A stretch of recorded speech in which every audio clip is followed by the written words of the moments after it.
This is the Lean Into Art Cast, a show where a couple of visual storytellers get together and we like to chew on some interesting creative questions, some things that are plaguing us, some things that just strike our curiosity, and we've got this show that helps us do that. And I'm Rob Stenzinger, co-host with Jersey Drozd. Welcome, Jersey. Hey, Rob. What do you do for a living, Rob? What's your occupation? What's your credibility? How dare you stand before us and talk about creative problems? Yeah, good question. If I recall correctly, I walk along the side of the road with the sad piano and the rain and my backpack. And no, wait. Actually, I'm a coder and a designer, not the Incredible Hulk, unfortunately. I didn't have that song ready in the soundboard. That would have been great to play. Yeah. What do you do, Jersey? I'm a cartoonist and a teaching artist, which is to say I make comic books and I teach classes on making comic books. I teach classes on visual storytelling first and foremost, and it just happens to be called a comic book class. So yes, there is our credibility. Yeah, we do stuff and we think about doing stuff, and a lot of it's just very influenced by storytelling and whatnot. We found that we do a lot of reflection and analysis, and sometimes we have guests, but not always, such as today. And we always have a topic on this show, whereas compared to, we do another show as well called Extra Lean, and that one's just freewheeling. Who knows what's going to happen when we hit record, and that's a lot of fun. You can find that at patreon.com/leanintoart.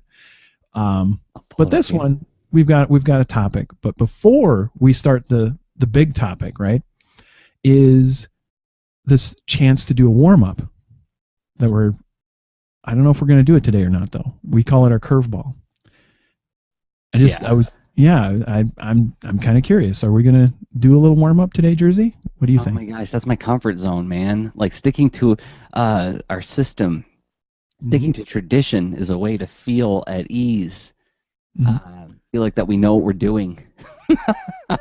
But you said that you have one for me. I've got one for you that's related to the topic as well. And you want to flip for it? Sure. You go ahead and tell me what you're going to guess. Then I'll say that's what the no. No, you do it. Go for it, man. I'm super curious. Okay. So this last week, I updated the webcomic I've been working on called Boulder and Fleet Adventures for Hire, boulderandfleet.com, which, if I were to sum up the aboutness of it, it's actually it's a lot like the Incredible Hulk TV show. It's like traveling from town to town, but with really cute animal creatures in clothes, right? So it's like Sylvanian Families meets the Incredible Hulk. That's the way I would describe it. Oh, that's awesome. Yeah. But updated last week. Realized I've been doing it 6 months. Because it's 26 or 27 pages. So I've been doing this 6 months now straight. Never missed an update for 6 months, which is, it's like, okay, congratulations. Here's a cupcake. But what I'm thinking of is in terms of thresholds is, am I at the point now where it wouldn't be tacky for me to roll out a Patreon for the comic? And then the follow-up question is it ever tacky to roll out a Patreon? Just your gut reaction to that. Because as I've been thinking about it, whenever I talk to other cartoonists, I find myself saying all the time, I think every creative person should have a Patreon, right? You should, if you take it seriously, the Patreon is your statement of intent. It's saying, I take this seriously enough that I think I deserve to get paid for it. And you don't have to pay me, but it's here if you want to pay me to do it, right? Because I'm taking it seriously.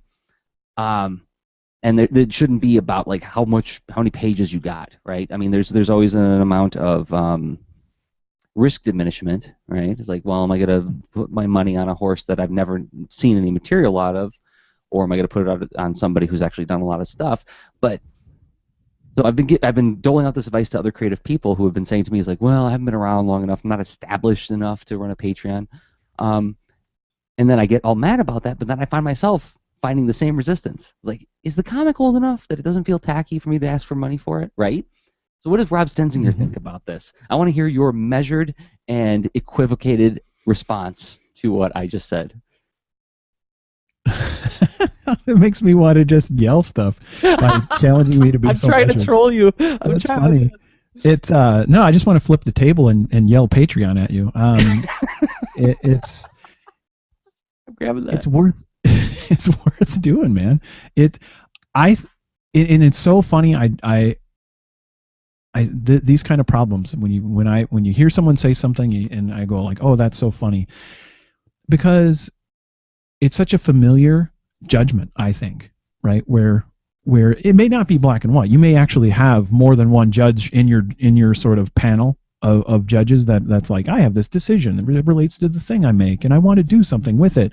And there may be multiple judges. I don't know if they're Muppets for you, but you know, they vary for me. But They look more like that DC Follies show in my head.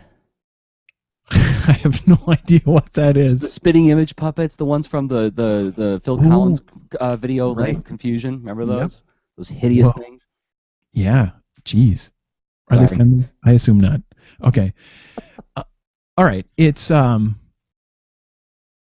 regardless of how many different judges and different voices that they have, it seems like whenever and obviously this super duper ties into our main topic.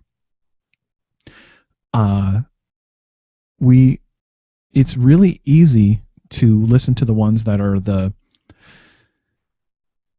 you're not enough focused, right? Like whatever you're doing, there's always more. There's always someone else that is more deserving, right? And I don't think it's worth listening to those judges because inherently they're going to block too much from getting out and getting nurtured and supported, right?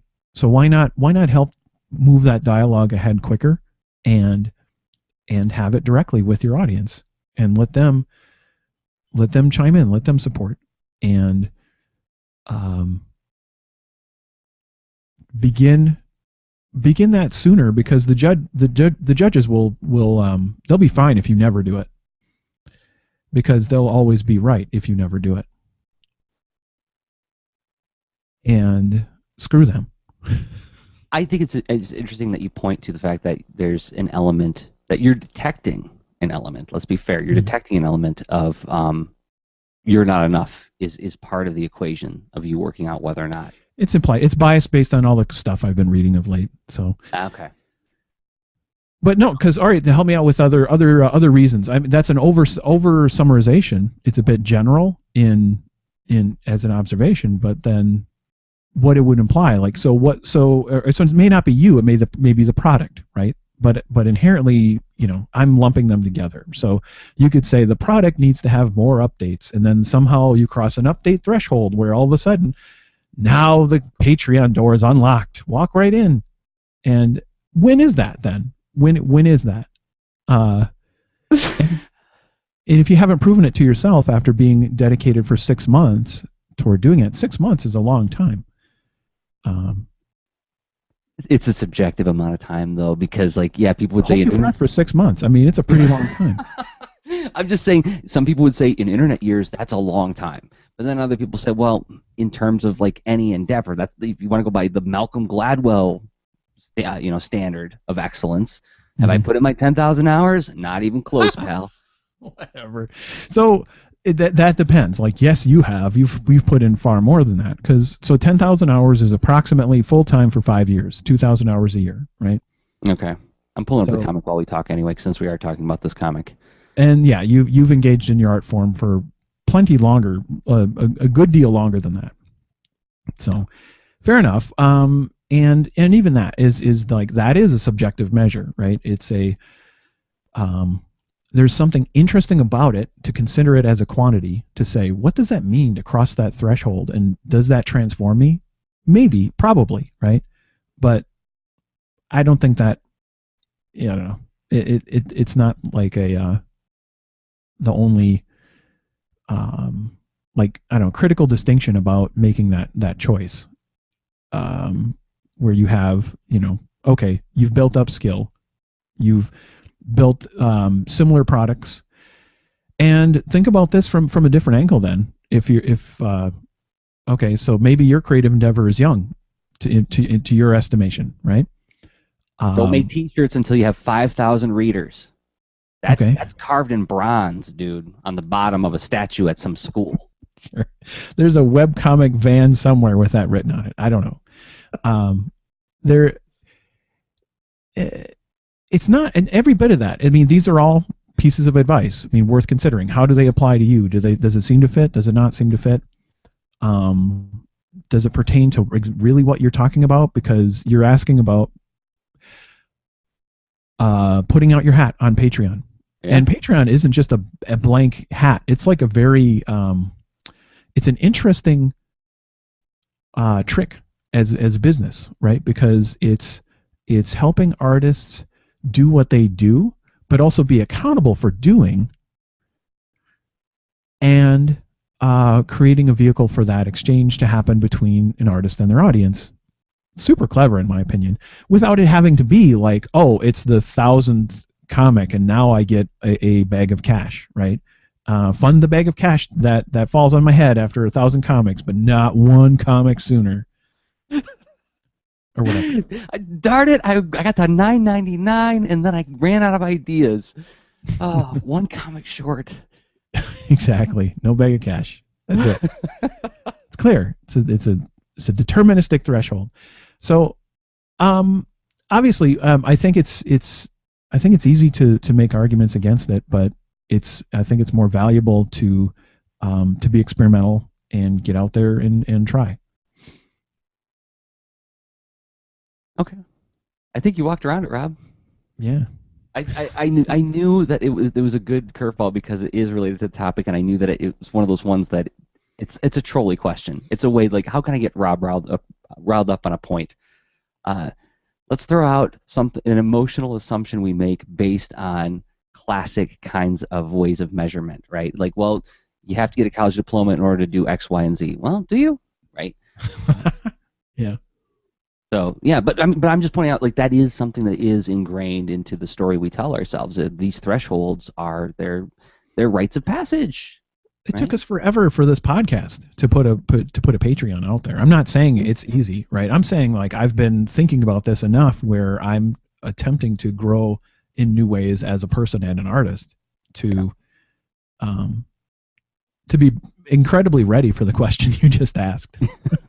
Coincidentally, you hit me on the right day. Coincidentally. All right. Well, with that, I think it's time to head over to topic. What do you say? I agree. So you want to fly 10,000 feet up?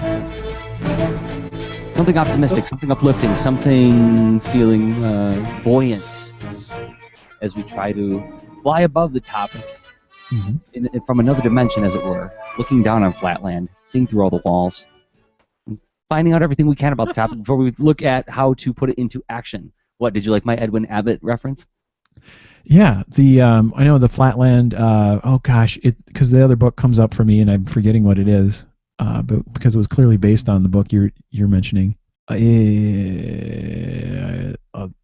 it's not coming. We've mentioned it on the show before. Anyway, yeah, you're talking about getting. We like to explore the sort of the theoretical angle. Let's not just run right in and try to pick up all the different tips and tricks, right? Let's think about this from a broader perspective at first. And we have a topic today of asking for help. And it's an interesting, timely thing because, we make things together, Jersey. and we make things, in a variety of other roles and services that we provide. And I think it's a common situation where, like we're talking about in the curveball, artists get uncomfortable when it comes to commonly artists get uncomfortable when it comes to just making a trade with what you make, because there's all sorts of there's a tangled ball of things in there, like intrinsic motivation. You made it because you love to do stuff, but then extrinsic motivation, like, well, I would like to get a tablet, a skateboard, something that I'm excited about that would be rewarding or whatever. It all gets mucked up in a difficult puzzle that feels weird to navigate. And I think it'd be interesting to explore that weirdness and our resistance when it comes to asking for help, uh, mostly as artists. But who knows where this topic will go? Well, and I would also layer on top of that that it's more than just the being an artist. I think there's also some baggage that comes with um, appearing like you need help, right? To require assistance is often considered kind of like an embarrassing situation. How embarrassing that I need you to help me bring in these bags out of the rain, kind of thing, right? Oh, exactly. And I see. I was wondering. We may wander that in that realm. We're dudes, Jersey, Yeah. and we come from a certain era overall. And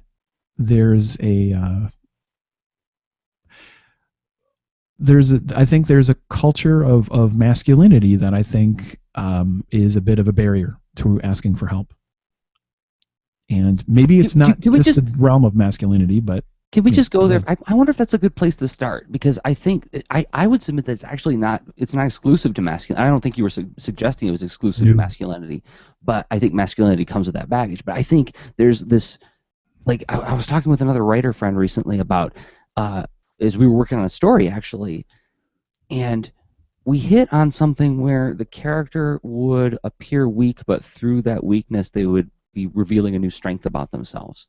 Hmm. And we're both really happy with ourselves for finding that moment in the story.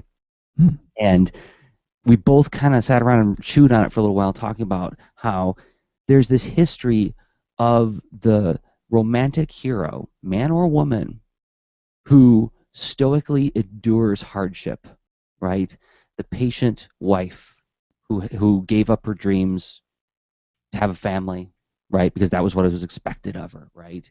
Never complained about it. And it was only after she died that the children found all of her dreams in a chest and she never got to pursue them, right? Something noble about that. Even like more modern shows like Gilmore Girls, for example, one of the things that I found exceedingly tiresome about the show was that it always ended with Lorelai Gilmore suffering some kind of setback in her own personal pursuits in order to make other people happy, and she had no one to lean on. She never got to confide in anybody. And it would always like do the slow pan out of her sitting sadly at a table while La La La music played. And like after 5 seasons, I was like, all right, enough. There's only so much of her suffering I could take, and it's not glamorous. But there's this thing about stoically, quietly suffering through something because that's noble, right? And to turn to a friend and say, I am not handling this. There's something ignoble about that, right? Well, I suppose it's all in the context of the relationship. Of course. Because I mean, if you have the trust, then it's easier to be vulnerable and possibly go there. If you are comfortable in doing that, even in the context of enough trust in the relationship, it's yeah. I mean, and some, I don't know. I guess maybe I just have a burr in my bonnet. I wanted to pick on dudes a little bit, right? Yeah. With the topic, and so I don't mean to make it in as like it's a dude owned realm as far as the inability or resistance toward asking for help. But exactly, I just wanted to make sure that there was no misunderstandings. That we're not just saying like, look, everybody, guys got it hard. We got to beat our chests, because I think you and I are guys who would not do that kind of talk in the locker room. No, I've. Thanks for that flashback. Yeah. Nope. It's never been a comfortable thing. Locker rooms were the worst. They were terrible. I did meet a really important lifelong friend in the gym locker room, but that was kind of not the main aspect of the circumstance. But like yeah, that's funny. Because I don't even. Wow, I'm just flustered, dude. Okay, let's go back. Because there's a lot of ways to frame that, and I don't know if that's maybe a giant scope to consider the whole like a maturing progression along a path of vulnerability and being willing to ask. Because I mean yeah, I can get reflective and think about teenage Rob a little bit, but like I don't know if I would do a great job on to that extent. Yeah. Well, all I was going to suggest is that we go back to your initial statement of like we're dudes. Yeah. Now with the sort of caveat of we're speaking from our experience here. We're not making a blanket statement about human experience, right? Yeah. How about that for a way of framing it? Sure. And okay. With let's see. And I don't know, maybe that's not even an important distinction. So Well, let's also throw this out: is that if anybody's guessed by now, this episode's going to get way uncomfortable. Yeah, it is. Because it's something we both wrestle with a lot, And holy crap, it is. And I feel like a fairly sensitive man, and I still have a huge problem with asking for help overall. Yeah. And maybe it's the comfort in the image of the sort of the stoic toil, or just the maybe not even that, but just the comparative fear and pain as far as being willing to explore enough to ever become comfortable with the sharing of like a detailed journey that's puzzling and challenging, right? Mm-hmm. Because of a variety of reasons, with whether you've got the whole mixing of contexts like personal, professional, and projects, and all sorts of stuff, and different relationships all across the board there. And let me submit another potential layer for it, is that, and this comes from somebody who teaches a lot and works with a lot of different kinds of teachers, and I work with teachers who operate from this position of I'm the expert, everybody be quiet while I'm talking, and then when I ask a question, raise your hand and I'll be glad to talk with you. And then you've got ones who say that no, this is a two-way street. I'm learning from you, you're learning from me. We have an arrangement where I'm kind of facilitating this discussion, but we're not, I'm not in charge here. And sometimes asking for help can be, you're putting yourself lower. You're saying, look, I can't do this. Can somebody do this? Right? Can somebody assist me? You're relinquishing power in that situation, right? So when you talk about that potential point of view, right? Mm-hmm. I have a very distinct memory. It was like, I think it was 1997. And we had a really bad winter, and my car doors froze shut because I had a really old, junky car. And, a friend offered to give me a ride someplace. I had to go to work. I was late for work, and my car doors froze shut. And they offered to give me a ride, and I was livid that I had to submit to the humiliation of accepting a ride, right? Because I wasn't in control anymore. I was at their mercy. I had to wait for them now, right? And my stupid car, after all. So, yeah, like it could also be about, like, you're not in control anymore when you have to ask somebody for help, right? No, those are really, so you've named a few things that are really, I think, key elements of potential elements of resistance. I mean, it's a shopping cart. You have your resistance shopping cart. You may put up some crap in it. I'll put other crap in mine, whichever, right? I think you've got the appearance of weakness, right? Or lack of capability, lack of reliability. But then you've also got the lack of control, which seems related, but also maybe that's a different. And I'm not saying these are all roads we have to go down. All I'm doing is I'm just, like you were saying, I'm collecting in the shopping cart, saying there's a whole fleet of reasons why we don't like to do it. Here's another one: is debt. If you help me, that means I owe you one. And what if I don't want a relationship with you? What if I want our relationship to stay light and easy, and I don't have to remember your birthday and all that other stuff, right? But if you, I'm serious now. Like, I'm sorry for laughing. You're yeah, like it's like the reciprocity, expectations, commitment, maybe. Sure. And maybe I don't want to go there. Like, if I'm self-sufficient, I don't answer to anybody, right? But if I need help, then I'm accountable to them, right?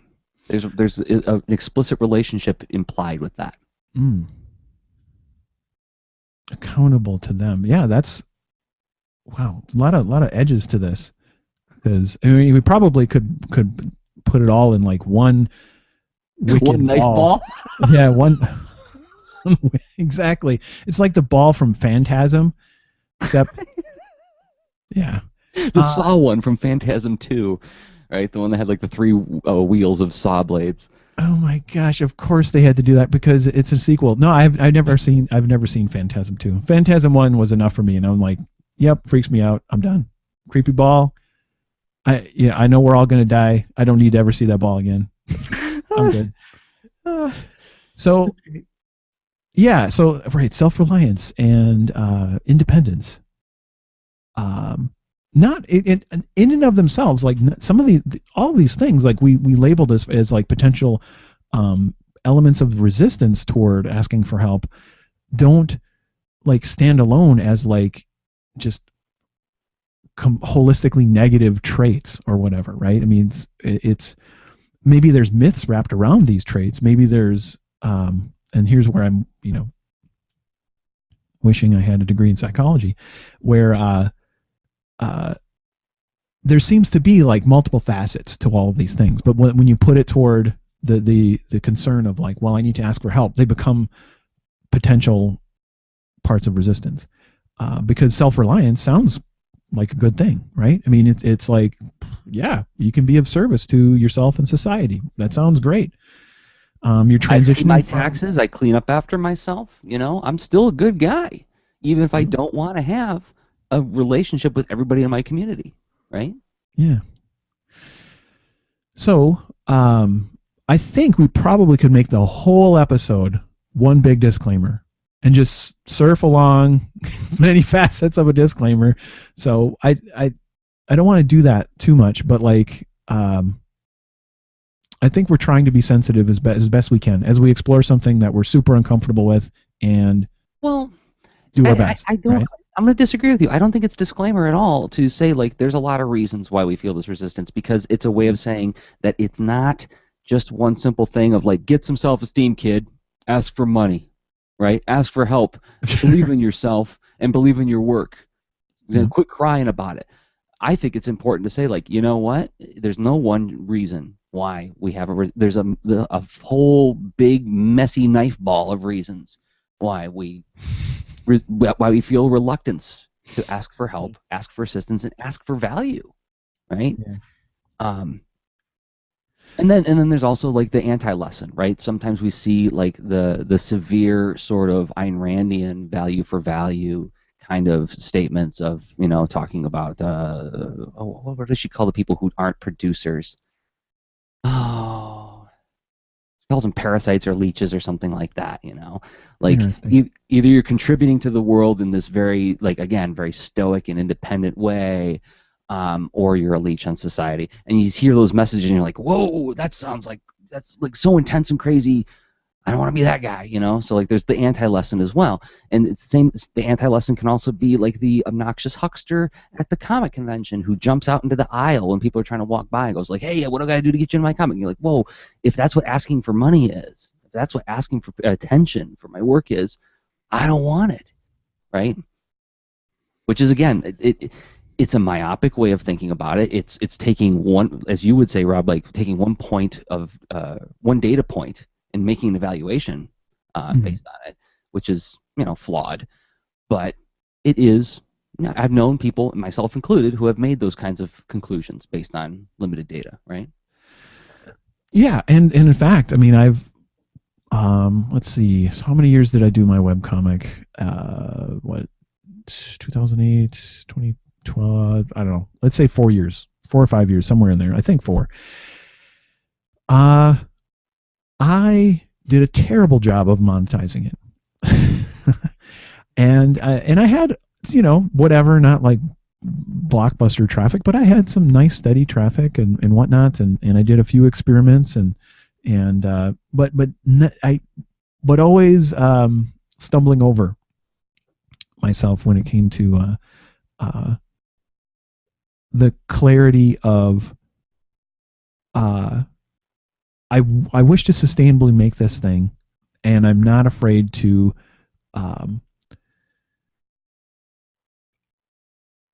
make that clear. Like my intent is for this to be sustainable. Like you didn't just show up to by going to arcticzoo.com back in those days, it wasn't just like, oh, you stumbled upon a someone's whimsical trove of they did this in their spare time and they're just, yeah, no big deal. I have no expectation. No, my expectation was to try to do something sustainable with it, and many other different issues I was working on when it came to getting over a variety of creative hangups. Let's see. I feel like I want to step back and point to like what's probably obvious, but maybe it's not, is that I've been reading the book The Art of Asking. And that's by Amanda Palmer. And it was essentially a book grown out of a thesis that more or less she developed for a TED Talk she gave of the same name. And I'm not sure that the time span in between those events, I mean, it's probably a couple years or so. The TED Talk was filmed February 2013. Oh, wow. Okay. So roughly that, right? And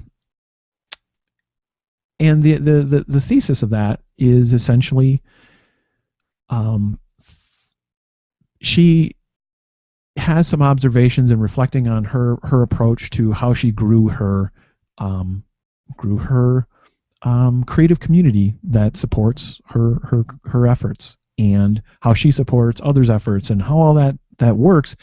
And for her, she's traced it back to she used to be a busker that she dressed up as a bride and would hold flowers and had a hat out or a can or whatever, and then people would walk by, and so she was like a mime statue, right? And staying motionless in a lot of extreme situations, and people would appreciate that effort, have some kind of emotional connection, maybe exchange eye contact with her, and they would, some would drop money in the hat.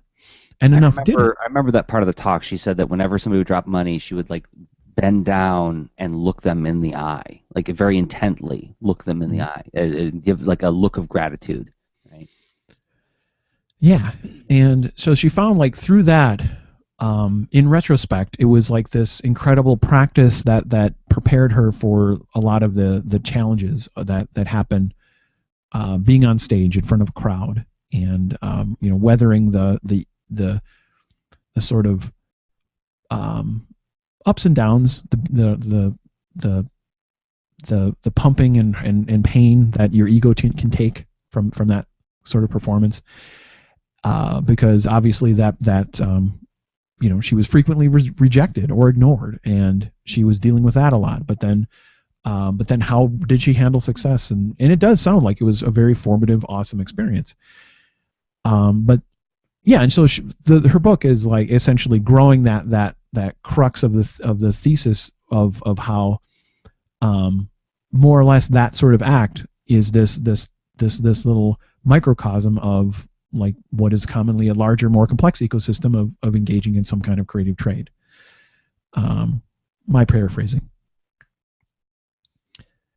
So, yeah, and obviously the book has been resonating for me, and that's where I just wanted to plant a flag on that obviously this topic is inspired by that. And it is a pretty good TED Talk.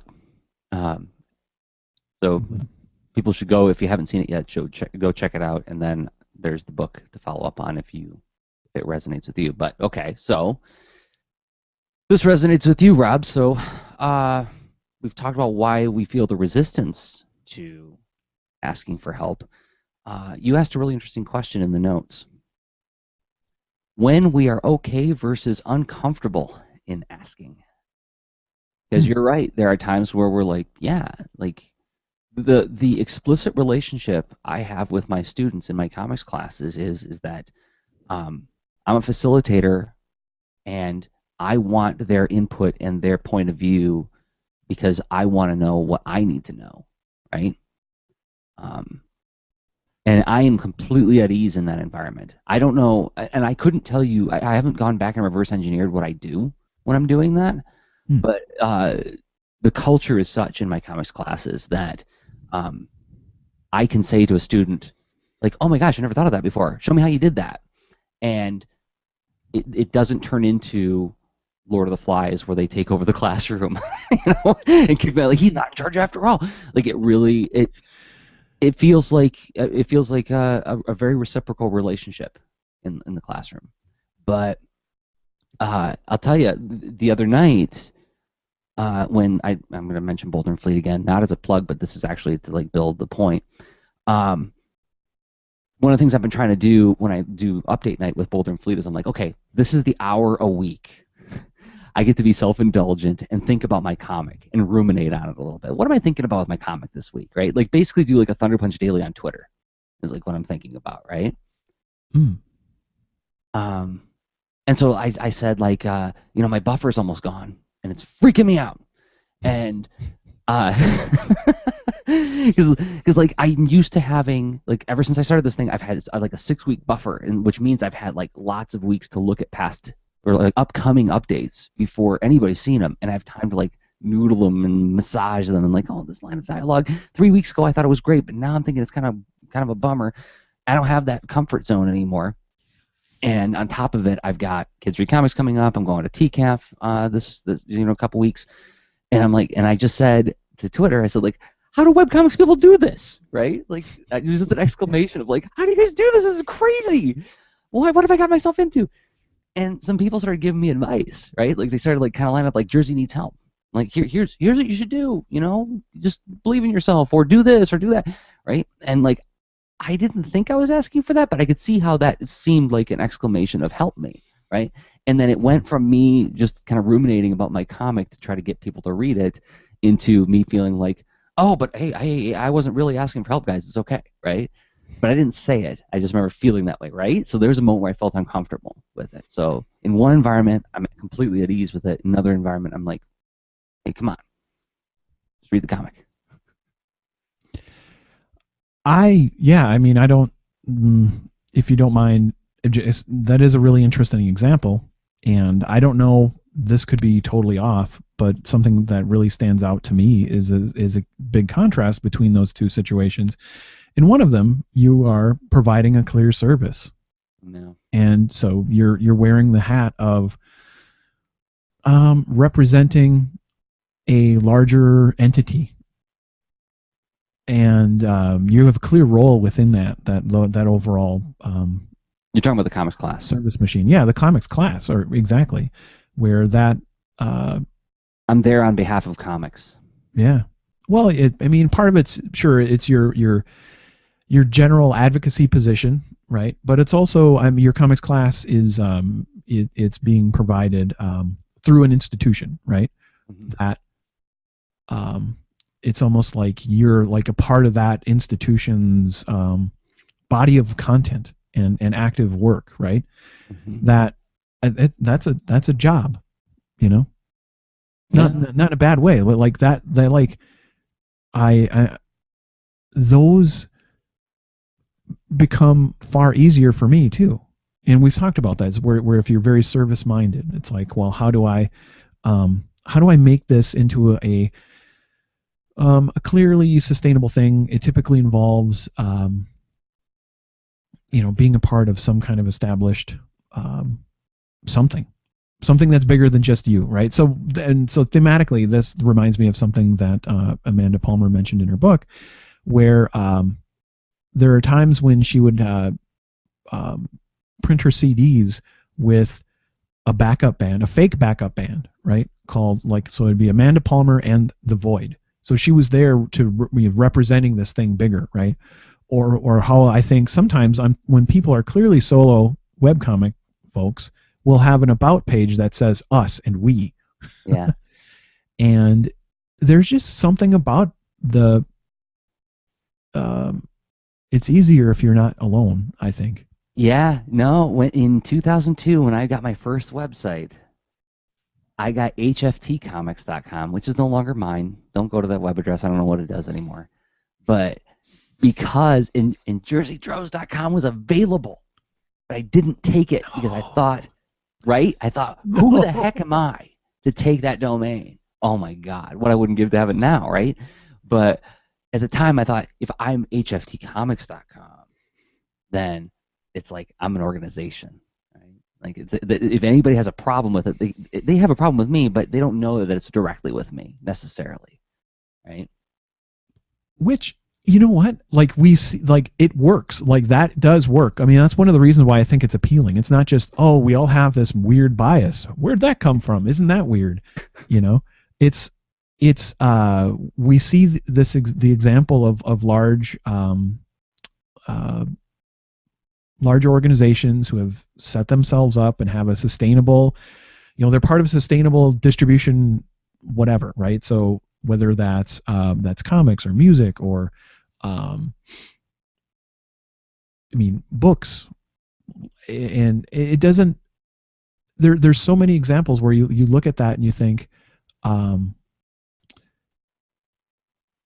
that makes a lot of sense, and why wouldn't I want to emulate that kind of success? Sure. And so what's so funny is the going it alone thing. It's I don't have like a great thesis worked out on it, but I really do think finding ways to get more comfortable with that is your advantage as like a small business in the world, because you can't compete in the same ways that the large organizations can compete. You have different advantages. So Such as um, you can very clearly represent you if you practice, right? Whereas a larger organization isn't a you. It's like it's a more complex thing that takes a lot more work and effort for that machine to figure out its layers of how it presents itself and keeps that interesting or fresh or whatever. You know what's funny? Here's the weird like irony of the whole thing is like on the flip side, it's like you go on Twitter and you tweet somebody who you have a lot of respect for, you tweet them, and then they message back, right? So it's like, oh, I'm having a conversation with David Say on Twitter. Like it feels crazy cool when that happens, right? Mm-hmm. But if Coca-Cola tweets me, I'm like, what are you doing, Coca-Cola? Exactly. What is this you know, whatever, Susie Coke or Fred Coke? Who's Doug Coke? Yeah, Doug Coke. I am Douglas Coke. I heard you, and I'm caring. But right, it feels really weird and off and kind of like uncanny valley kind of stuff, right? It doesn't feel genuine. Yeah. So that's the like I think we tend to forget that like there's a disconnect there too when we forget like that we are consumers as well as creators, right? Mm-hmm. And remembering the positive experiences that we had as consumers and channeling that back into how we do things as creators. And again, this is one of those things where I feel like I've unlocked it with my teaching work, because when I started teaching, I thought of every bad art teacher experience I ever had. I'm like, all right, I made a list and I'm going to check all these things off. These are things I'm never going to do, or I'm going to do it better, right? Mm-hmm. And that really helped propel me to be the kind of teacher I am now. But when it comes to my comics work, I haven't done that. I haven't sat down and said, like, what are the things that, like, really bad experiences I had, and how can I not do that? Well, I mean, the difference is like it's easier. The scope is far simpler. Again, like it's a good advantage to essentially gain experience, be providing a service, a part of a larger thing. Yeah. This isn't to like the asking. I don't think. I don't mean to. Welcome to another disclaimer. This isn't to imply that it's somehow lesser. I work for a large organization as my day job. You know, it is what it is.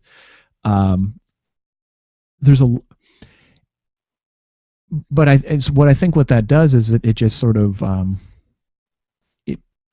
it can hide you from some of these situations where you end up in that uncomfortable, having to pass through whatever that resistance is about asking and asking for help. Because it's so much more clear. when it's like, oh, I'm here to make this happen, versus what are you trying to critique in the other circumstance? Yourself, right? Mm-hmm. Kind of a big topic. Unless you mean you can narrow it down. You can sort of, I mean, that's essentially my, not that we're in on the ground, but what I attempt to do with all of my creative projects is put them in this frame of like, well, they're a service and a sustainable business, and how do I go about making that happen? And it lets me at least frame it in a way where like, oh, okay, maybe I can find that list like you described, that nice set of critique where I'm like, yeah, I want to do it better than this. Mm-hmm. Yeah. Yeah. When it came to even doing podcasts, I had that list. Like Oh, I really? had like I listened to a lot of podcasts. Here's what I don't like about all these podcasts. Let's try to fix all those things, right? Um, and I know that about the actual craft itself. Like here are the things I respond to in the craft, and I know how to follow those examples, and how to explore them, unbox them, and emulate them in order to assimilate them. But the overall business part is the tricky part for me, right? How do I make it so that Boulder and Fleet can be my full-time job, right? Right. And there's no other department to hand that problem to. Yeah. You can't go have a meeting with someone else and talk about your, how do you help each other accomplish this shared purpose. There's just and I've had that too for throughout the years and many projects and attempts to to make viable things. It's certainly traditionally been a weakness. Can we talk about some of the common asks that you wrote down? Because I thought this was a really interesting list. Cool, yeah. I mean, in terms, while we're still 10,000 feet up, is I think this is kind of a cool way to like, because when we're talking about what are we asking for, we've kind of been talking a lot about like asking for compensation, but there's also like what the example I used earlier about me going on Twitter was me kind of trying to ask for attention. Will you guys please go read my thing? Mm-hmm. Please read my thing, and then implicitly in there is, please tell your friends about this thing. Right? So like that was one of the ones. Absolutely. It's yeah, that's a good point. I mean, I suppose that is it's not like when we share things we want them to just stop with one. We want it to continue on. So yeah, we're asking people to for not just time and attention, but then hopefully for effort. Right. Which today it's unimaginably easy compared to what it was 20 years ago, right? 20 years ago, somebody would have had to write a letter. Dear magazine, or dear pen pal, right? Which is like so much more effort than hitting a retweet button. But I've like, scoffed at the please RT statement in a tweet, because isn't that kind of implied in any social post nowadays, right? That's interesting. And I find the scoffing thing is interesting. Yeah. Like when I take inventory, when I'm hearing, because I'm listening to the audiobook version of Amanda Palmer's The Art of Asking. So when I'm hearing the words go by, and all of a sudden there's a scenario of like, oh yeah, I've always felt super weird around people who are busking, right? Like I don't even know what to do. It's like it's alien to me. And I would not know what to do. Like if I encountered like someone such as her doing busking, I would be like, you get safe distance. I don't know what's happening, right? Yeah. I have no idea, right? And obviously when I start to, in a safe context, hearing about it in an audiobook, I get new perspective, and I'm like, man, now I'm going to at least look, you know what I mean, and see what happens, and see if I have some kind of reaction, and be more open to it. It's in a new light. And so you mentioned the whole thing about please retweet. But also things like tip jars or whatnot. I mean, things that are like slightly divisive. People typically will have a strong opinion about it one way or the other. Likely us, right? Yeah. Well, and the funny thing, and I don't want to defend, because I do know that, like, it's funny that I'm scoffing at somebody being explicit about the relationship with their audience, right? They're saying, hey, just to remind you, if you haven't thought about retweeting, please do so, right? To which I want to say, dude, that's implicit. There's a retweet button underneath the thing, and if I want to retweet, I'll retweet. Don't you tell me to retweet, right? Well, okay, exactly. So now it's which I think is what I was uncomfortable about with buskers or whatnot, or people who are but like forceful, is it's more of a command instead of an ask. Yeah. In those circumstances, and I think I'm letting the sort of negative awkwardness just push me away from all of those different situations. Because isn't there a way to do it that isn't so harshly commanding? Well, okay, when you say when you say busking, you're talking about also like people just like playing guitar on the street corner, right? Yeah, or Do you yeah, feel like exactly. that's a command? I mean, I'm just asking you personally. You feel like that's a command for your It attention? depends. I think no, it's not a command for my attention. It depends on the demeanor, right? Okay. So if it depends on the demeanor. Like honestly, the way Amanda Palmer describes it, obvious. I wasn't there. I didn't witness her doing her work, but like she describes it in a way where I'm like, that sounds incredibly reasonable and in like respectful and caring and not so uh, urgently desperate and commanding, Mm-hmm. like a um, NPR Like you're in the grocery store and then there's a kiosk where somebody says, "Do you want to save 5% today by signing up for our special credit card thing?" Like as you're walking by doing your other thing, right? Sure, that's a different situation. That's more. I mean, that's appealing to your sense of loss, right? Where hey, Yeah. you're losing out on savings. But no, I mean like someone who is um, they're busking, but they've got like this urgent dark story sign or what have you, and it's like that's you know what, I just we could have just connected on the music, I think, and moved on. And Okay. also, it depends on like yeah, I don't know. I don't want to start critiquing street musicians. No, but I've noticed that like because like I'll do the thing where like I will brush past them as fast as I can because part of it is that I don't want to be the guy who just enjoys the music for free, right? Like I feel like a little bit guilty about like if I don't throw $1 in the thing, right? This guy's pouring his heart into this thing. No, I'm not listening. I'm not You free music. didn't receive any value. But my little brother, you met him. He's a musician, and like he's the kind of guy. He'll walk right up to him, and he'll just start like chatting him up while they're working, and he'll even like just start grooving to what they're doing, you know. Hmm. And I'll be like, I'm like, what are you doing? Like he doesn't give him any money or sometimes. Like sometimes he does, sometimes he doesn't. And I'm like, what are you doing? And he's like, well, that's what they want. They want you to enjoy what they're doing. So why don't you? You know? I'm like, because that's weird. Because they're in the middle of the street and they're interrupting my walk.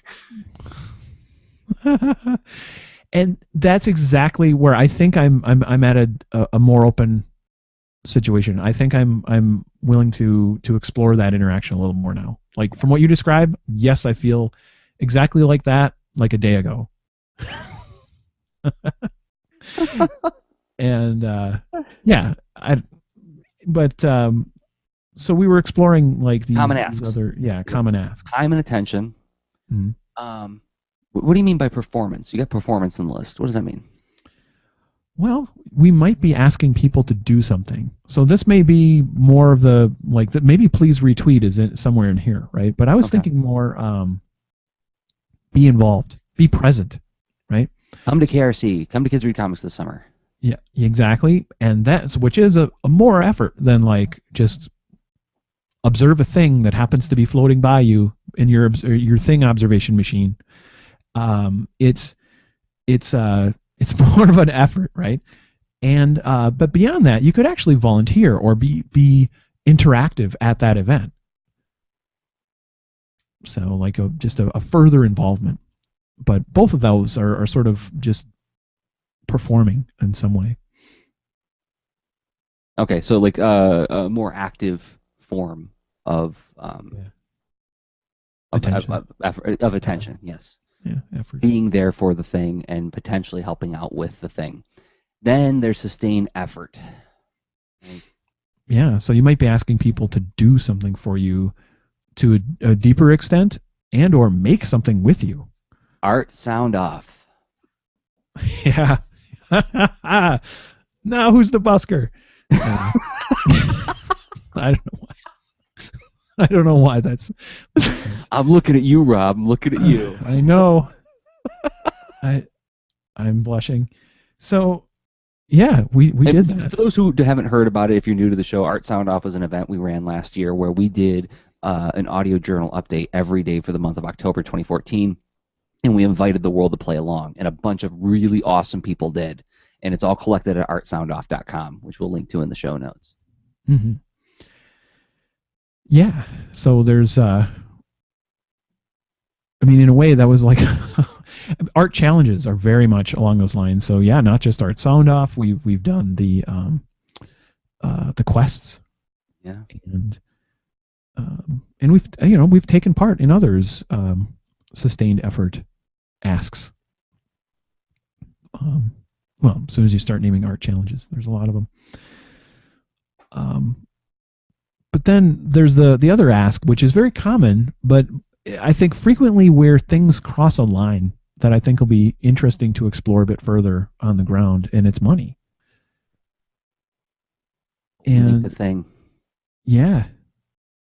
What is it about if I hold the thing up and if I say, I made a thing, you want to buy it? Mm-hmm. That doesn't feel quite as weird as if I say, well, I need funding to make this thing. Will you help me make the thing that isn't made yet? It's so strange. It is funny because it's part of it is just sort of how we're not really good at visioning time. Because in a way, when you're buying someone's current thing, you're helping them do the next thing. You didn't help them make that thing because it's made. Yeah. And now, hopefully that it will be enough to help fund whatever they're doing next. Yeah. But that's abstract. It is. So, meantime, you bought a thing and no one has to think about the future. All right. Well, speaking of the future, there's no time like the present. Do you want to go on the ground? I do. All right. Well, then I'll play the dire music. Low tones to pull us down. Falling through clouds, right? Like in Mario 2, or Mario 3. Mario 3, when you win at the end, you fall through the clouds and you land on a black screen, then you jump and get the card and so on. Anyway, on the ground is where we talk about putting the stuff into action. I kind of picture the Mario 3 where you're trying to jump all the bullet bills on the ships because it's so that's some serious danger, in my opinion.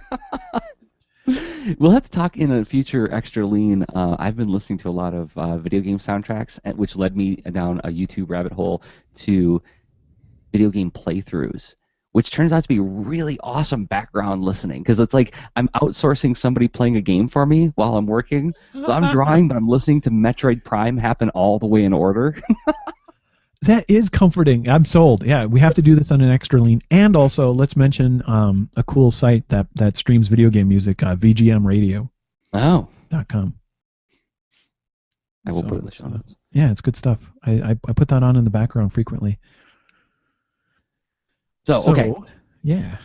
Asking for things, like how are we going to change the way we approach asking for things, and what things have other people done that we can look at as potential experiments to try or asking? So this is going to be partially practical, partially hand wavy, because this is a work in progress.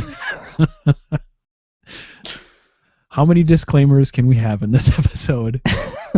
Because that was another one.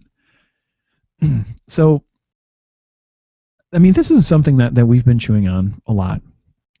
And this is what's funny is the whole topic came up for me. I not to whatever. Let's see what happens. Sorry, I'm like out loud processing, being uncomfortable processing something. That's fun.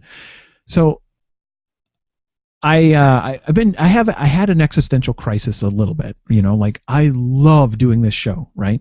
And um, I remember, let's see, last year or beginning of 2014, I think we had John Rosenberg on the show, right? Oh wow, was it that long ago? Yeah. Oh, well over a year ago now. And in order to prepare to feel comfortable to ask him to be a guest, I went scrounging around. Like I'm like, I don't know, how big is our audience? And I started to think, well, some people listen on the website, some people listen on YouTube, some people listen on Stitcher, some people listen, get the RSS feed, and et cetera, and et cetera. So I thought about, in a way, these are all different venues and whatever. So I gathered numbers and I shared that with John, and I because I just wanted him to know, like, this isn't NPR, right? Yeah. And this is, and he still came on the show, and he was awesome. That was a great episode. Yeah, and I was doing, I had that sort of crisis again, where I had that in my head throughout the year, and then thinking about how do we get better at asking, how do we grow what we're doing here, and other projects too. I've had this video game in process for a very long time. Made a lot of progress recently. Really got to talk about that at some point.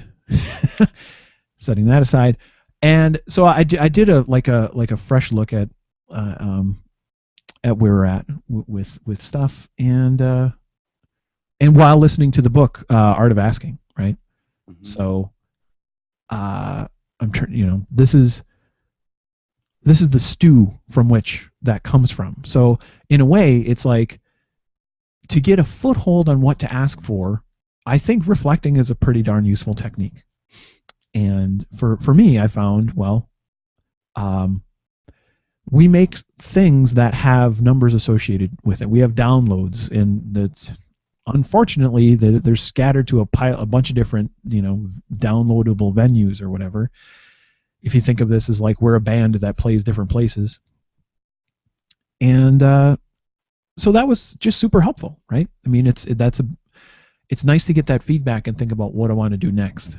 And another example to share from the Art of Asking is the bride method of busking was not Amanda's first attempt at that.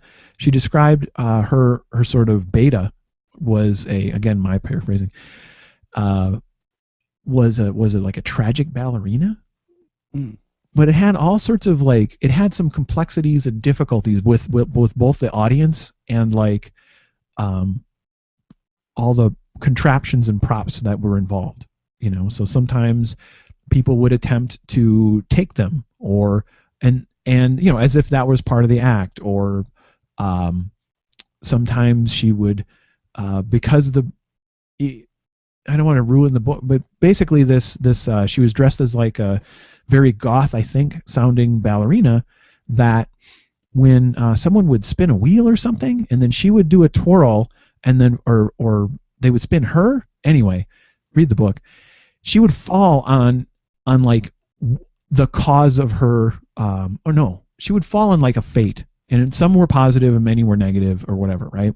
And so then she would act out like, you fell on drowning, so now she's going to drown. She would act like she drowned or whatever, right? Yeah. It turns out that sometimes scares kids, that kind of thing. I can see that, yes. So that can really affect donations. That can really affect, or the what is being put in her hat by the end of the day. Mm-hmm.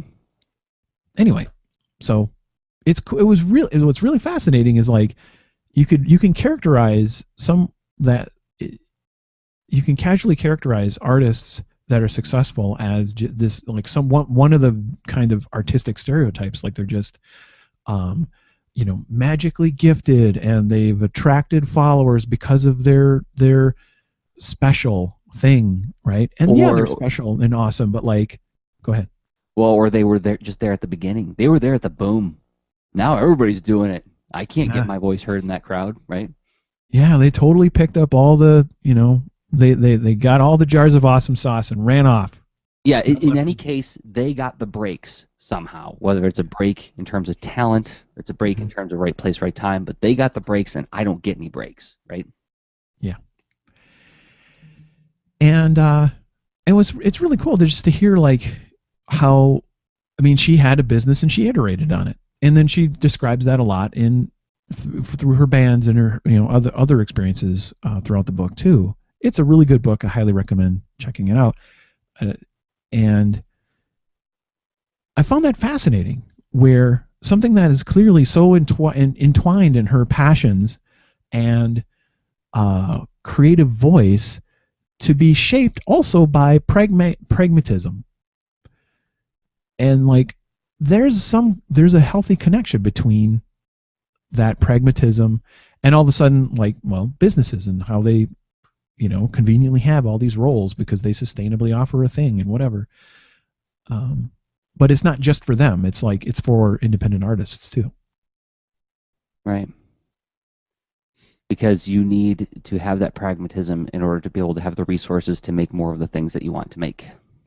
Yeah, which can help um, be sort of a force to propel you through whatever is. If you happen to have any resistance, that can help. The need to eat and um, sustain some kind of living that you would be interested in sustaining. It's like a natural force.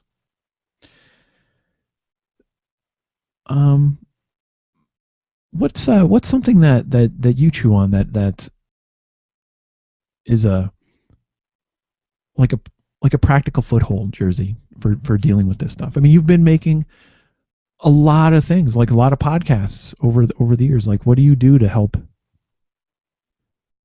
um, dodge, jump over, whatever Oh, the the resistance? resistance? Yeah. Oh, well, hmm. Well, being accountable to someone else is a big part of it. You will notice that many of the things that I ship on are things I do with other people, Mm. and not letting you down is a huge motivator to get me to sit down and do this every 2 weeks, right? Same thing with things like the Saturday Supercast or the Kids Comics Revolution. Those are projects where I'm accountable to somebody else, and it's somebody who I genuinely like, care a lot about, and I enjoy talking with them. So it's not like being in prison, you know. Um, the things that I do entirely on my own, those are the things I find that are harder for me to sit down and do again and again. But in talking about this, it's like one of the things that I think about is uh, you pointed out that like nobody can represent you the way you can represent you, right? And it's kind of a variation on an old expression of like nobody cares about your thing as much as you care about your thing. Um, and whenever I would sit down to do the Thunder Punch Daily, again, Thunder Punch Daily, when I was updating it every day for the month of October last year, it's because I was accountable to something. We made a banner, we made a logo, we bought a URL, right?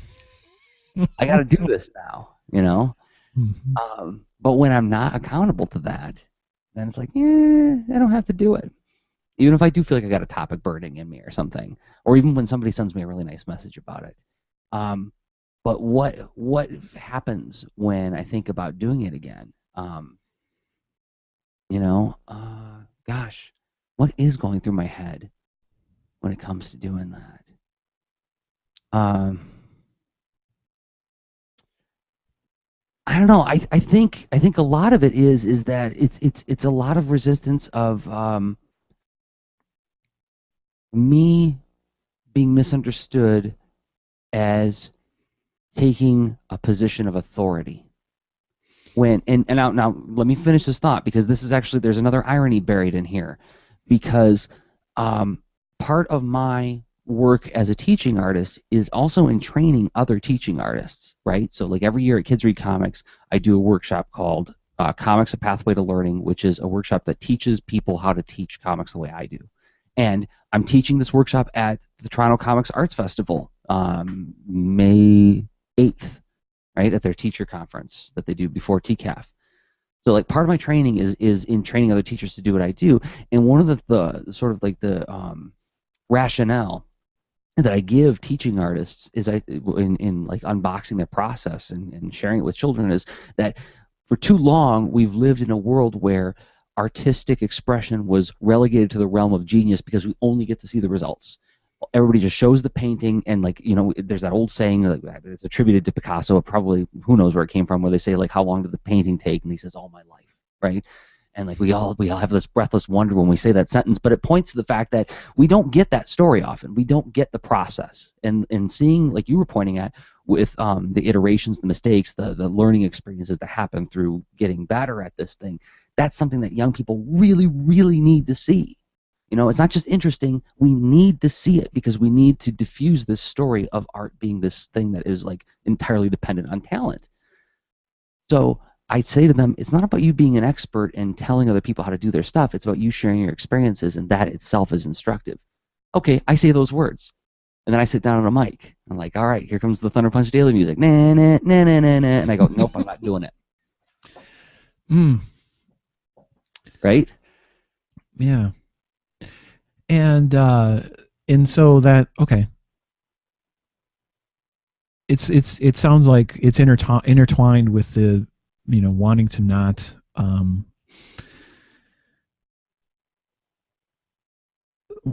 maybe depend too much on like the voice of an authority, or to be that or something.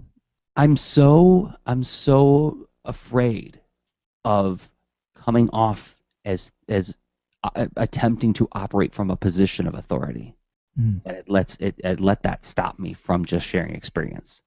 I don't think it's a fear of intimacy as such, right? Because I share lots and lots of things. I mean, I've been doing this audio stuff for 7 years now. There's countless hours of me sharing my life, and who knows what you could derive from all that material, right? Probably a lot.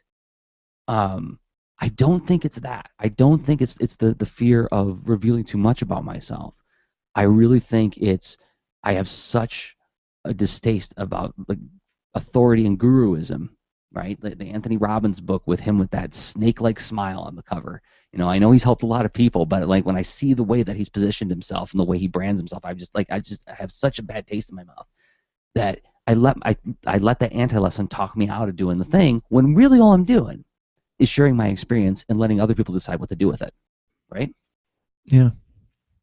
All I'm doing there is I'm explaining and sharing my thought process, and I'm not trying to like take any kind of position of saying like you should hate Anthony Robbins or not. I'm just saying like this is what's going through my head as I'm making that decision process, sitting in front of the microphone. And when I'm accountable to something, it's just like a deadline. It's like a deadline on a comic is like, I don't have time to make this exactly the way I want it to, so I got to get it just enough to please the client and ship it on time, right? So, I mean, there's, yeah, it really, I don't know, if not to like attempt to have a too fine a point, but it really sounds like tell me if I'm misinterpreting this, but like a tension between your own sense of, you know, you have your purpose as far as what you make and when you do your things, and for your creative endeavors that are totally like self-owned, and versus those that are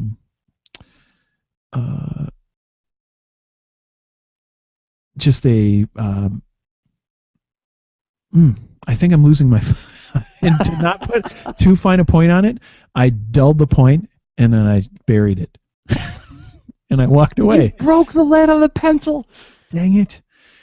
No, I mean, yeah, I think the gist is there, is that like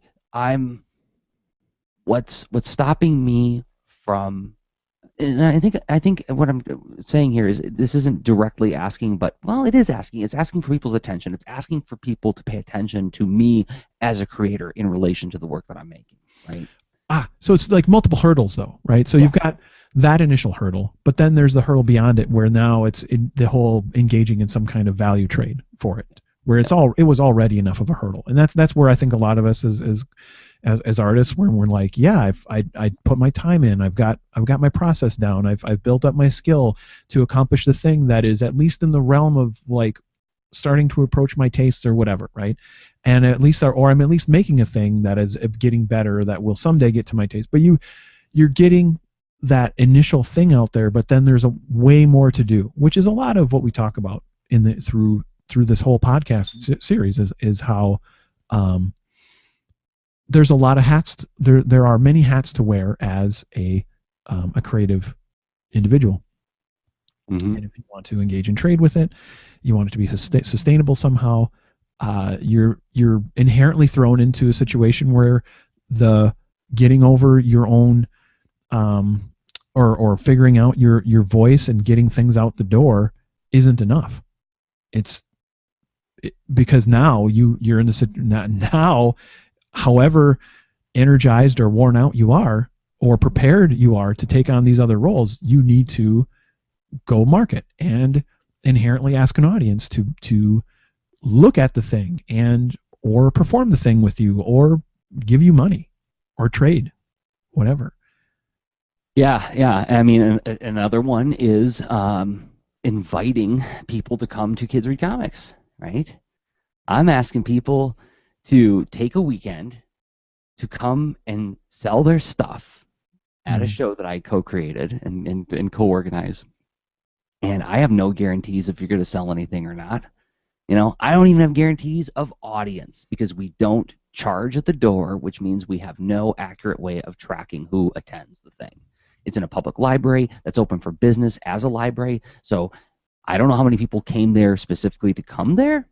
We have estimates, Rob. I see you're looking dubious, but we have estimates as to audience. But I don't have a hard number. I don't have a ticket number, right? So I can't promise anything there. But hey, come out to my thing on your own dime, fly out here, get a hotel, and while you're here, why don't you lead some free workshops for us? That would be fun. Do some free work, right? You know what's even better is more work for free. It's so in this interesting realm where like everyone who is interested in this show should go read that book, because now there's another sort of theme woven throughout. It's the whole couch surfing thing. I wasn't familiar with the term, but it's essentially where you stay at other people's houses. People staying at your house, you staying at other people's houses, artists just like being able to travel in support of their art because of the generosity of those who are willing to share. Yeah, and I've seen you do it, and I've now everybody's going to be asking for home hospitality. Yeah. No, obviously there's limits and whatever, but like I've done it, It's been a few years. But it's in, let's see, so the couch surfing tied to you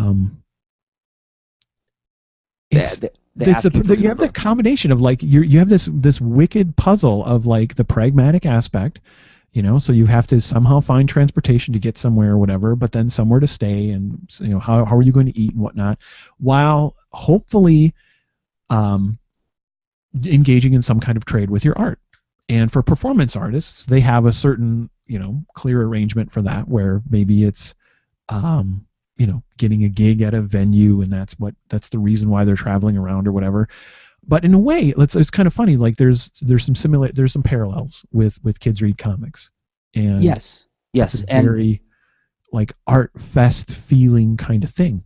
And but the reason I think it works, because when I was interviewed on Greg Schiegel's Stuff Said show, he asked me, he's like, how do you get people to travel to this thing? Right? That's weird. How do you say, like, I'm putting on a show, please come to my show? And to which I answered is there's something about planting a flag. And there's something about planting a flag for a purpose that is underserved, right?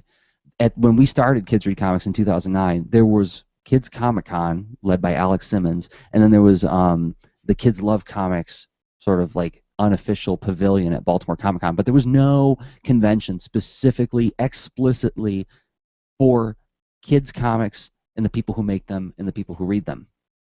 So I think that helped.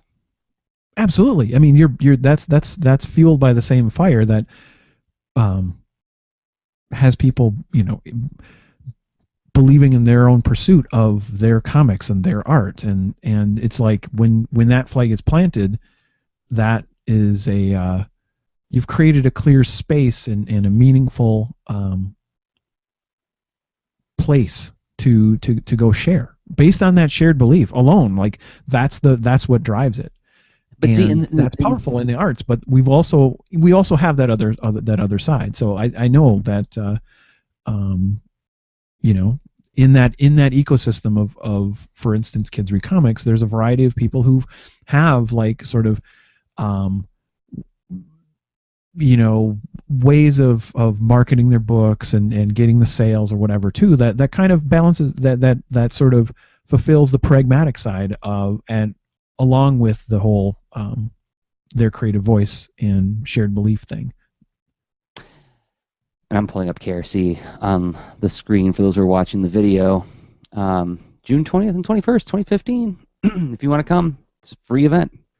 But the reason I use that as an example too is that in comics, because of course I'm always going to talk about comics. I'm Jersey, everybody. Hi, I'm Jersey. I talk about comics all the time.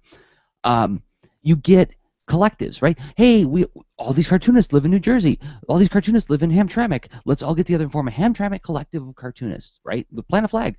Hey, all of us people are making webcomics. Let's form a webcomics collective. Plant a flag. Doesn't always work. As a matter of fact, I would say like there are very few situations where those kinds of things actually do really work.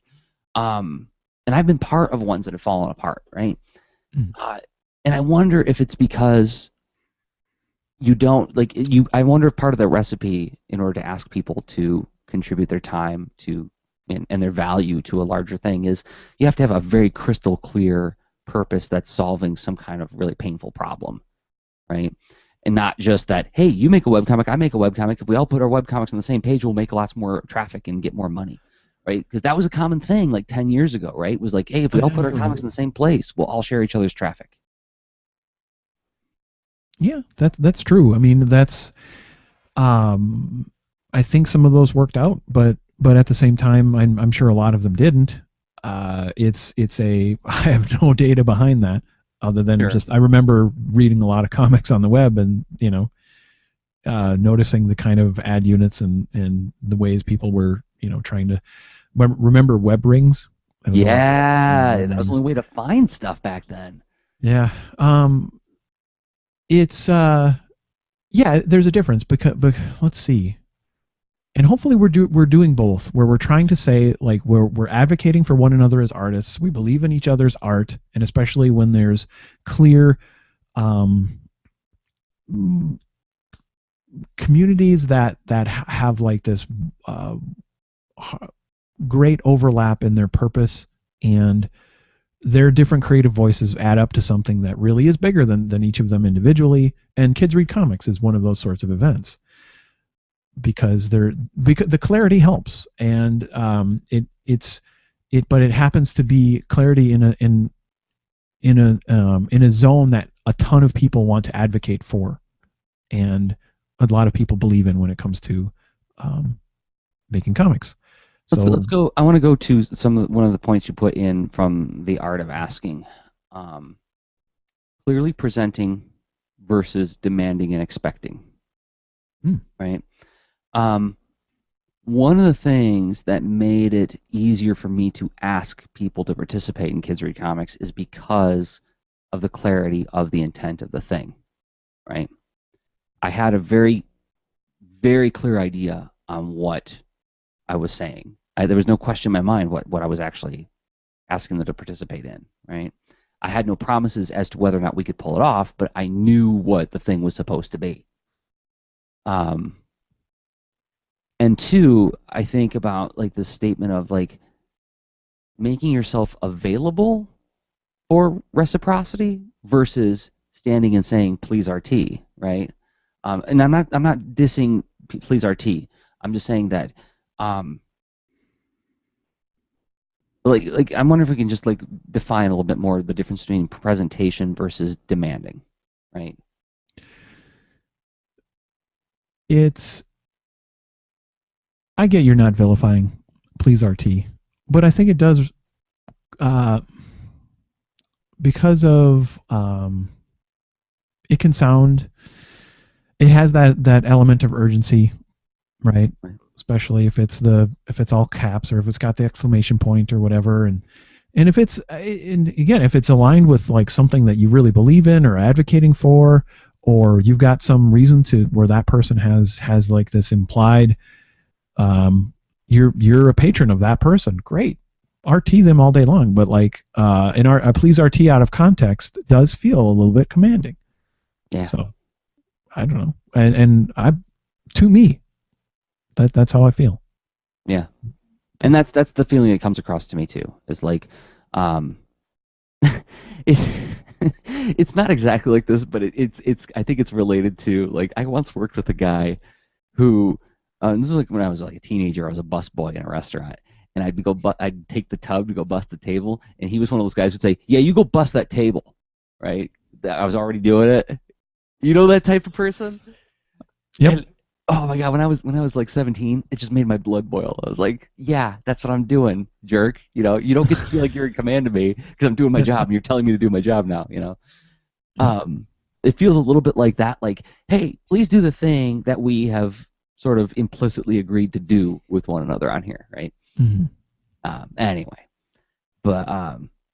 but yeah, not to vilify it, but to sort of like say like going back to the example I was talking about with like this like Monday or Sunday night being the night when I get to talk about Boulder and Fleet. I'm really thinking about it as an opportunity for me to provide prompts for discussion around the comic.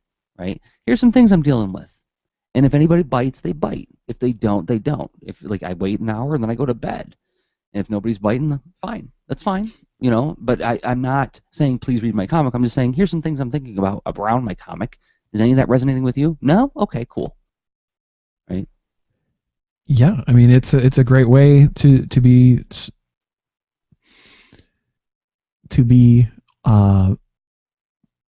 providing a way where people can be aware, because if they're not aware, how are they at all going to interact with your thing you're providing? How are you ever going to um, cross that threshold of them um, paying you in some way?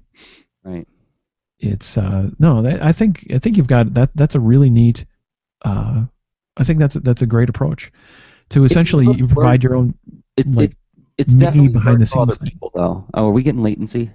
Or are we just interrupting each other? I think we're just interrupting each other. Well, actually, I'm just interrupting you. But all right, sorry. No worries. Uh, no, it's I just was giving a big thumbs up to that approach. And And I just so want to make since sure. we're on the ground, And I just want to make sure that I give credit where credit was due because I didn't. That was not me coming up with it on my own. That was me like observing it with other creators, and Mhm. me saying I like it when they do that because that is an opportunity for me to talk with them, without like it's they don't just stop with new comics up link. They go new comics up link, and then here's some things I'm thinking about. Megan Brannon is one of those people who does it really well, and I was watching how she works and going like, okay, yeah, she gets me to interact with her about it, and not in a tricky way, but more like I'm thinking about stuff, and I go, yeah, I think about that stuff too. Gosh, I like Pencil Pup. Yeah, you're right. Actually, I see how yeah, her approach it's pretty awesome. She just it's in a way anyone who's who's listening to this, if you're making something, chances are you have an approach and or a time when you are thinking about making the thing.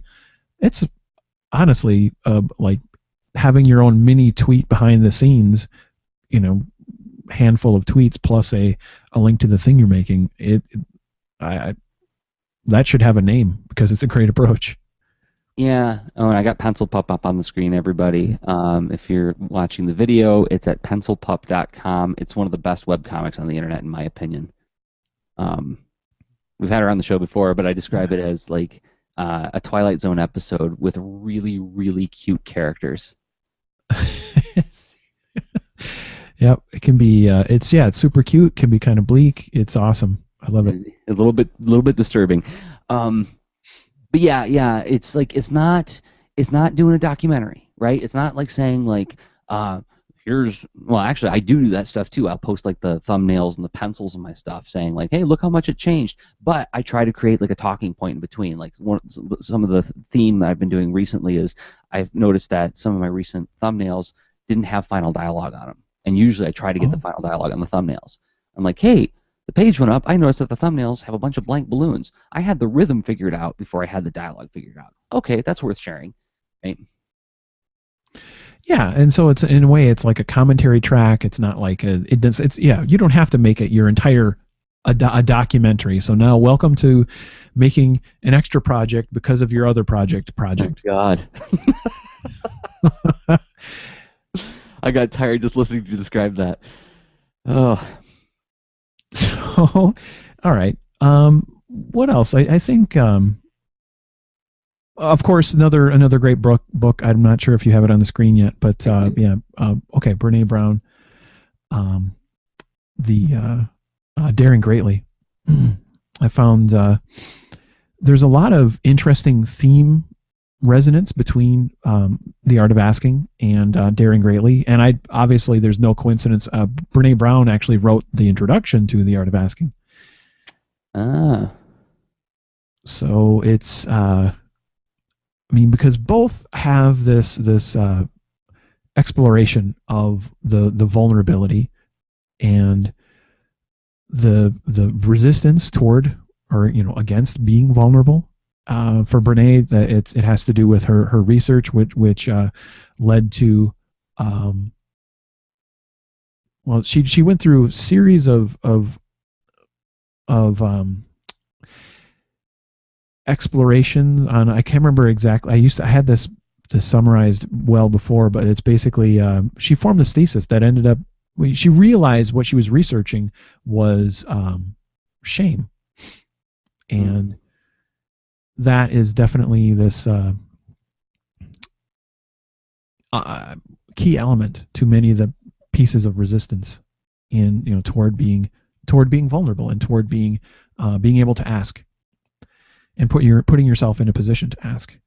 So the myths surrounding why people don't want to appear weak, and so that her book is it has personal vignettes in it as well, much like the Art of Asking does, but Daring Greatly is just a far more it's not cold, but it's definitely a lot more scientific in the exploration of a very similar topic, which makes it a wonderfully different perspective, even though they echo one another quite a bit thematically. So one more time, everybody. Brene Brown, Daring Greatly. Check it up on the screen, and then The Art of Asking by Amanda Palmer. Those are your homework. Oh yeah, and if you know what, if by all means, would love to hear your reactions. If you you check these out and have thoughts or things you wanted to discuss or chew on, hit us up on Twitter. Definitely. Yeah. That's a great venue for it. Actually, we had a fun Twitter Easter egg hunt the other day with Owen Jolins, comic colorist on Twitter, where he was looking for a very specific episode of Lean Into Art, and he couldn't remember which one it was or who was on it, but he remembered the subject, and then it turned into this like wonderful guessing game of us playing tag with past guests. And we honestly never found it, but it was fun though. I mean, yeah, we found a good resource. We led him to the source material that he was trying to track down, though, which was actually kind of cool. Like that was the best ending of all. That was pretty cool. Yep. So yes, we are fun to talk to on Twitter, and we usually rise to the challenge of trying to help you guys track down things that we have said in the past. At least, and we certainly love hearing from you guys on what your take is on things. I think that's my favorite kind of this is just me speaking for myself personally. Is my favorite kind of reaction from somebody who interacts with my stuff is hey, you said this thing, Jersey. Here's the thing I was thinking, or here's the thing I found, or have you read this book? This book has some really interesting thoughts on this topic that you guys kind of covered. Um, that's an opportunity to start talking, right? Yeah, absolutely. I think that. So, what do you think? Got a couple of closing thoughts? Well, As we you got a couple wrap this closing one up? thoughts, I know. I don't know. Yeah. I think what your point on as far as having those dialogues and whatnot. I mean, that is one of the reasons we do this. We don't just want to just broadcast this into the world and then go back to our dressing rooms and I don't know, light crap on fire. Well, Which would be terrible. Maybe. Because, yeah. You probably would be the guy pushing the piano out the window. Yes.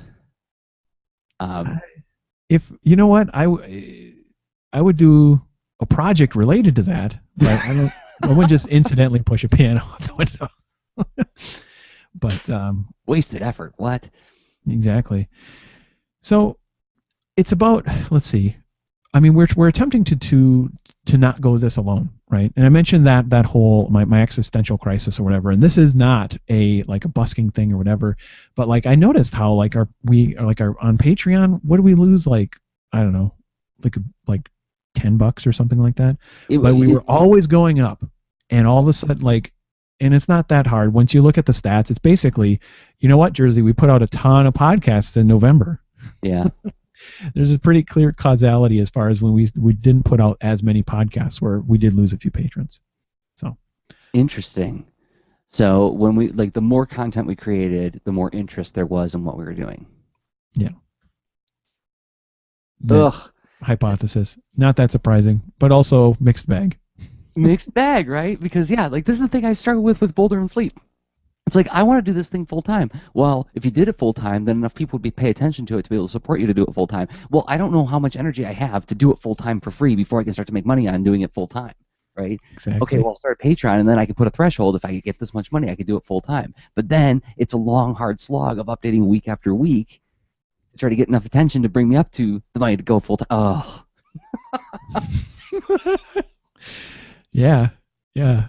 Did you hear that plane spinning out and falling down and stalling? Yeah, I saw the little hamster wheel. As you're trucking, all of a sudden the wheel went off the thing, then off a cliff.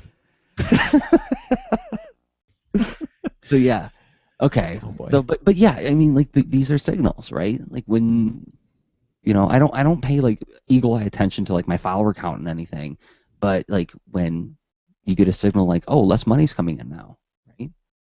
What do I have to do? Yeah.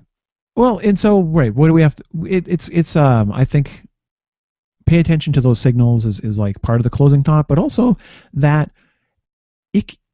Boy, I suck at this. Fighting through so much awkwardness. It's that we're not doing this alone, and it can feel very lonely for everyone and in all of our creative pursuits. And even doing this, which is inherently a social thing, it's a performance thing, but it's just looking at the evidence that's out there and stuff. It was a helpful reminder. Even seeing the dip and then stressing out about it, then eventually investigating it and getting more perspective. It's kind of I don't know. God, so many disclaimers, so much discomfort. This is great. Yeah, I'm glad it's good for you, Jersey. Good TV. So we have a very supportive audience, and we have an audience, and that's what's so awesome. And just a little dip, it's not the end of the world, and it was but I think it represented to me something that I'm guessing a lot of other artists go through, where you get some kind of negative impact or negative result where it feels like you've been where it's not obvious what's the cause and effect and whatnot, and just taking a step back, getting some distance, and noticing how that there are people here connecting with your work, and then just things like the conversations that will pop up and all of a sudden flourish for a few minutes or hours here and there on Twitter. It's a good reminder, and it's also awesome to reflect on this kind of stuff not just alone, but like, reaching out um, well, friends. Hopefully, there's folks that you have in your peer group. You have do you go to a sort of an art buddies thing, drink and draws, whatever. Uh, there's it doesn't have to feel as alone. Yeah. Oh, And that was awkward. well, I mean, okay, I'll put it in a potentially more removed and less awkward way. Is it's a solitary endeavor, right? The awesome thing about the time we live in is that everybody can participate in this stuff, but the downside is that it becomes so much more solitary because you're not going to a specific place. You're not going to a community garden. You're not going to a rec hall to engage with the thing. You're doing it in your house by yourself. Everybody's building model ships on their own, and they don't know. I mean, God, this is like an old story, right? They don't know there's a million other people making model ships, and are either A, just as excited about it as they are, or B, maybe they found solutions to problems that they've been struggling with, right? Oh, exactly. And that's where it's just worth connecting. And that helps that helps build trust. It helps provide a safe place to practice, to then get better at asking, and eventually becoming a better advocate for your own work. Yep. And then the final point that you had on there that I will cop to not being very good at is as you trade to be there, right? That's like, I almost feel like we go another half hour with it, and I don't want to, but like this whole idea of really like doing the Amanda Palmer look at him in the eye kind of thing, because I think a lot of times I do this whole thanks, I'm doing my best, like, okay, I'm gonna back off now because accepting praise is a little bit weird, like if I graciously accept this, that's tantamount to me saying yes, I am great. What nonsense? That's dumb. Well, there's plenty of other evidence of our fallibility that it's worth picking up the. I'm trying to take the heat off you, pal. No, thank you. You're doing a good job. It's almost like we're engaged in an interesting, awkward tap dance, and now you came out waving your hat. And I'm always happy to take a pratfall from my buddies. And that's very true with the be there thing, and it's easy to sort of drop something out into the world and then run away and go back to your creative nest. Yeah. It's where you're practicing and building all sorts of important skills, which are a great resource, so that you're maybe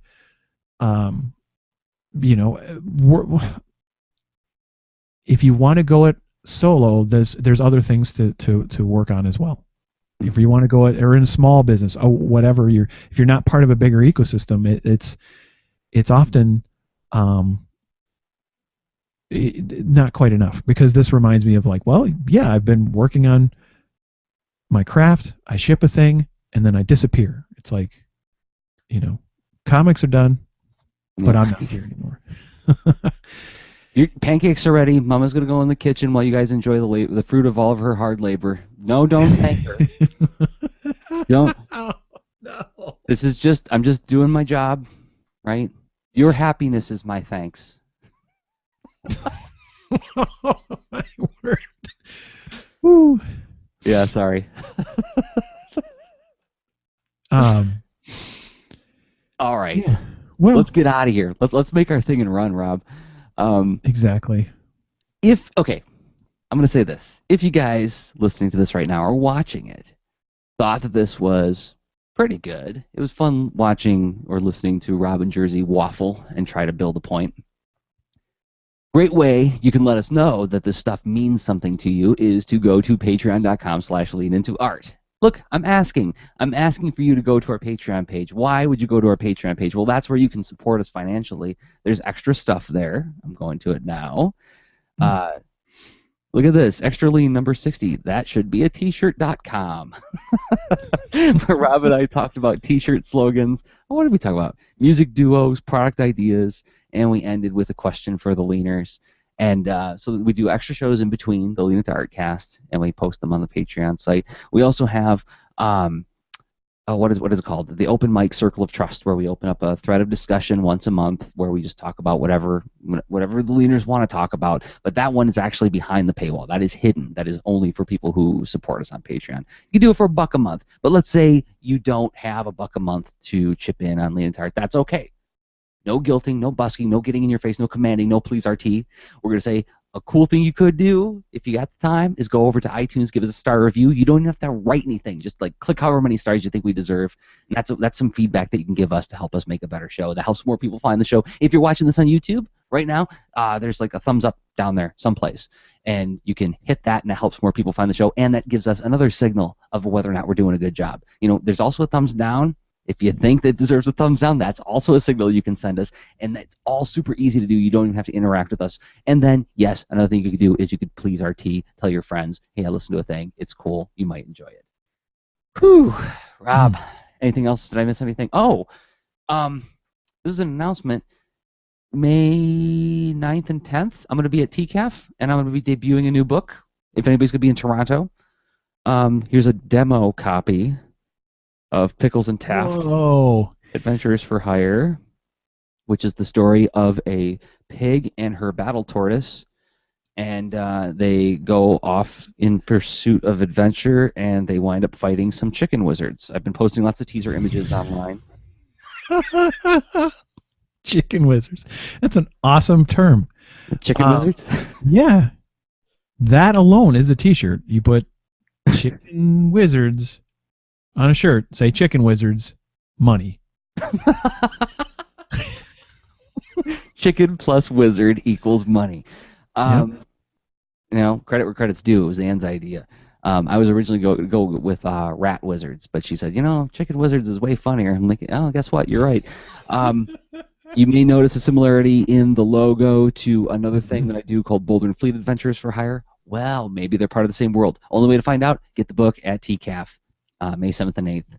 I'll be there tabling all weekend, along with a lot of other really awesome cartoonists. Brandon Dayton is going to be there. Greg Schiegel is going to be there. It's going to be a good time. Cool. And that is May 9th and 10th, I think. Okay, cool. Yeah, May 9th and 10th. Friday the 8th is the educator conference that I'm going to be doing a workshop at. But then Saturday and Sunday, it's just going to be table time, just hanging out and, you know, hawking books. Oh, I'm going to have the Warren Commission report there as well, if anybody wants to pick up a signed copy of that. Sweet. Yeah. And then you're going to be at Kids Read Comics this June. I will be, and yeah, that is coming up rather quick as well.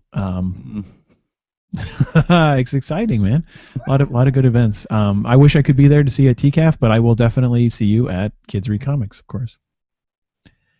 All right. So unless there's anything else that you want to make noise about, or should we just go home?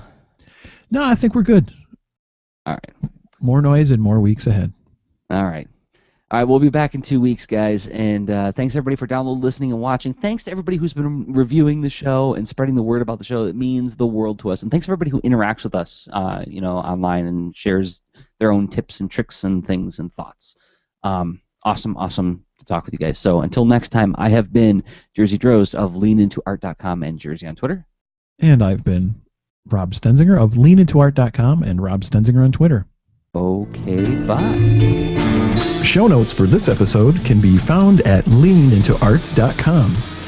You can also follow us on Twitter at the user leanintoart, and you can reach us via email at leanintoart@gmail.com. And remember, leaners aren't wieners. Thanks for listening.